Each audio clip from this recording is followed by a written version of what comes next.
আসসালামু আলাইকুম আমার প্রিয় দর্শক ভাইরা আপনারা সবাই কেমন আছেন?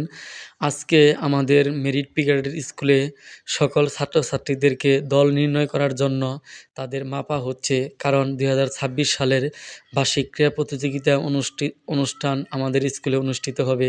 সেই উপলক্ষে ছাত্রছাত্রীদেরকে আমরা মেপে দল নির্ণয় করছি। এতে আমাদের প্রাণপ্রিয় ছাত্রছাত্রীরা তারা অনেক খুশি এবং হ্যাপি। আপনারা দেখতেই পারছেন। খেলাধুলা করলে দেহ মন সুস্থ থাকে এবং ভালো লাগে।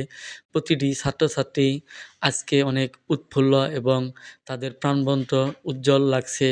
সবাই একের পর এক তাদের মাপা হচ্ছে গ্রুপ নির্ণয় করার জন্য। তাই আমার দর্শক ভাইদেরকে বলতে চাই, সবাই অবশ্যই আমার এই ভিডিওগুলো একটু দেখবেন, লাইক, কমেন্ট, শেয়ার করবেন। একটি ভিডিও তৈরি করার জন্য আমাদের অনেক কষ্ট হয়, অনেক পরিশ্রম হয়। আপনারা যদি আমার এই ভিডিওগুলো একটু দেখেন দর্শক ভাইয়েরা, তাহলে আপনাদের ভালোবাসা পেলে সামনের দিকে এগিয়ে যেতে পারবো। অনেক সুন্দর আরও ভিডিও তৈরি করে আপনাদের সামনে হাজির হতে পারবো। পরিশেষে বলতে চাই, সবাই ভালো থাকবেন, সুস্থ থাকবেন। আসসালামু আলাইকুম।